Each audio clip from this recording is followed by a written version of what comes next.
Atëherë faleminderit shumë që keni ardhur edhe sot në konferencën e grupit parlamentar të Aleancës. Ne do të vazhdojmë ngritjen e çështjeve që e vlerësojmë se janë edhe të rëndësishme për mbi gjitha, edhe alarmuese jo vetëm për aspektin politik, por edhe për aspekte tjera. Dhe kjo gjendje jo kushtetuese në cilën e ka fut lëvizja vetëvendosje e Kosovën, ka zinxhir të shkeljeve, pra shkeljet edhe ligjore edhe kushtetuese, edhe financiare janë në zinxhir, pra nuk po ndalen, dhe si tillë sot kemi thirrë konferencën që përmes jush të ngrisim shqetësimin dhe alarmin për zhvatje buxhetore që po i ndodh Kosovës gjatë kësaj periudhe jo kushtetuese.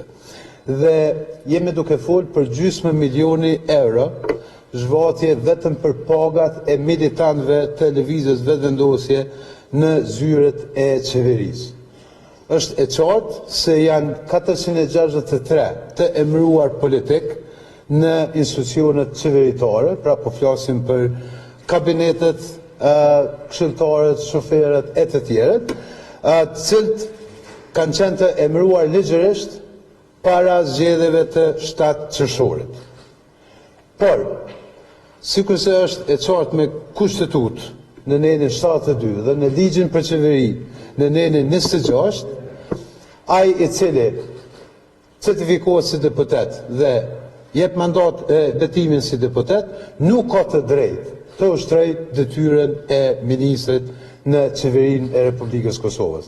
Rrjedhimisht që atë ditë asnjë i punësuar nga këta ministra uzurpator tashmë nuk kanë të drejtë të futen në zyret e qeverisë. Shuma e përafërt e pagave të këtyre militantëve të lëvizjes vetëvendosje në zyret qeveritare është 486.150 euro në muaj.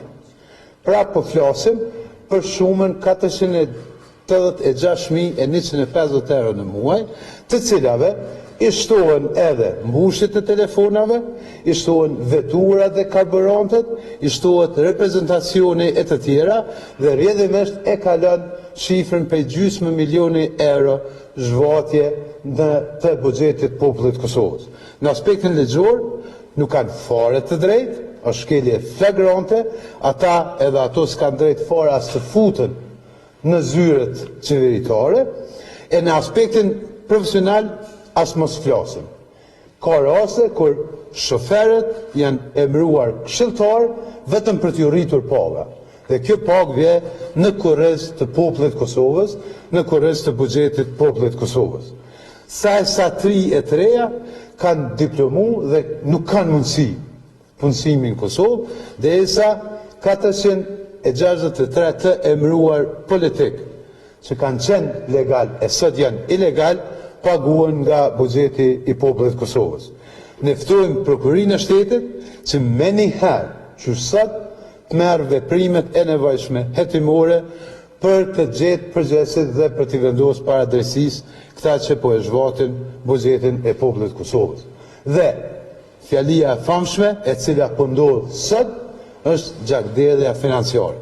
Pra pikërisht këta që kanë ngritur këtë fjali në publik, sot në mënyrë tepër të qartë po bëjnë gjakderdhje financiare në Kosovë. Kjo shumë për gjysmë milione, po e baj pak me krahasim, është e barabartë me pagën që e marrin 769 policë në Kosovë.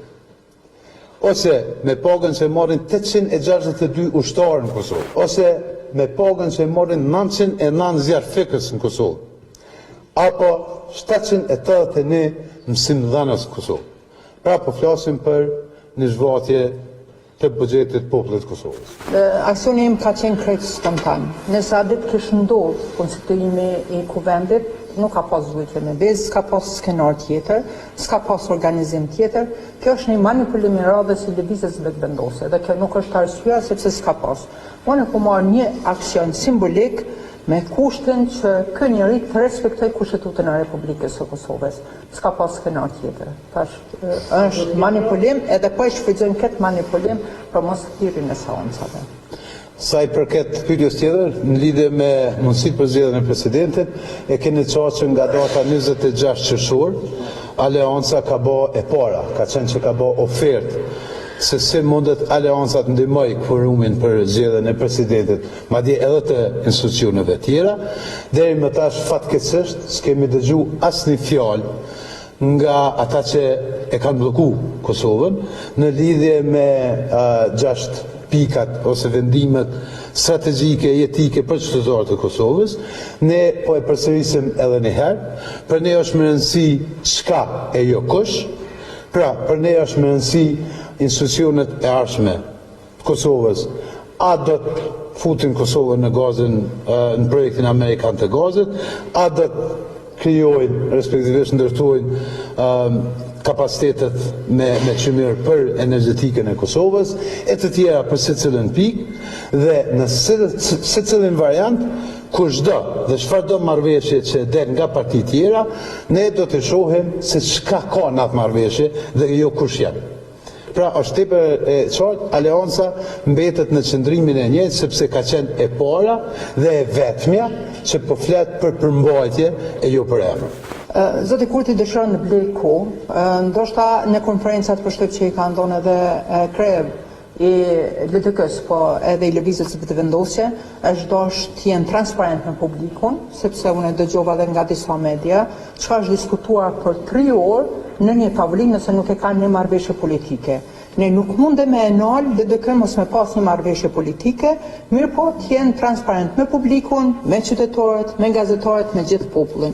Ne s'mundem me pengu një marrëveshje LDK-VB, nëse ata i kanë premisat, nëse ata e kanë një marrëveshje të tillë, dhe të vinë kuvend, ta konstituojnë kuvendit, mos të shkelin kushtetutën, por ta sjellin edhe presidentin në çështja jone. Taborimi shumë mirë, elaboroi shumë mirë, për çështje që Aleanca ka qenë partia më transparente në këtë periudhë kohore, duke parashtruar 6 kushte.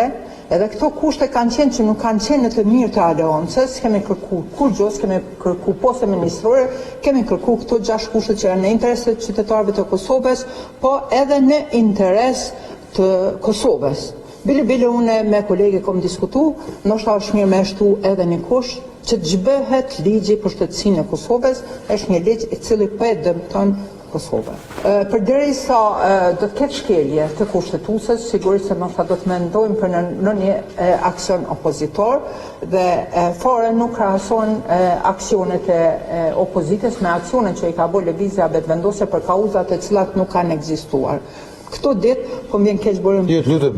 Këto ditë për shembull, shumë mirë po thonë që kanë pas kauza. Kanë pas kauza edhe për kufirin, domethënë për marrëveshje me malin e zi, për ata 8000 hektarët e famshëm që po i përdor lëvizja vetëvendosje, po pse nuk parashtrojnë një pyetje Shpëtim Bulliqit, që ka qenë kryetar e atij komisionit. Pse, meqense se ka ekzistuar një marrëveshje mes të presidentit të Kosovës edhe të malit të zi, pse asnjëherë Albin Kurti, i cili prej asaj kohe është në qeveri, nuk e ka formuar një komision për me rishiku këtë marrëveshje.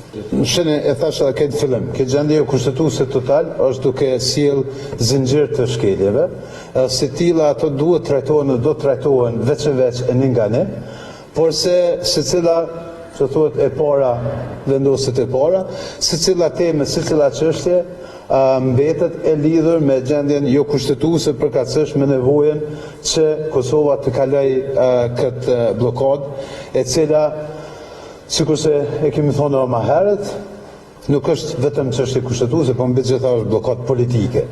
Pra, sistemi në Kosovë funksionon nëse ka vullnet politik për të funksionuar. Sistemi në Kosovë ka të qartë se me njëherë pas certifikimit të rezultateve konstruohet kuvendi. Kush dëshiron që të vendos temat të tjera para kuvendit, po e shohim edhe po e mund të bllokuar këtë Kosovën për shkak se çashtu ju ka tek.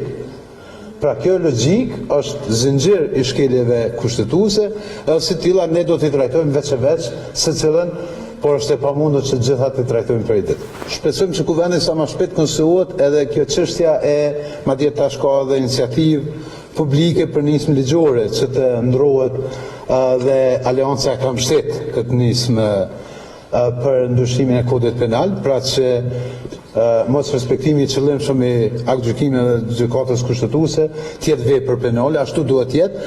Ne në momentin e parë që e kemi mundësinë të funksionojmë si kuvend, do ta mbështesim këtë iniciativë, sepse besojmë që kushdo që shkel qëllimshëm aktgjykimet e gjykatës kushtetuese realisht është të bëjë vepër penale.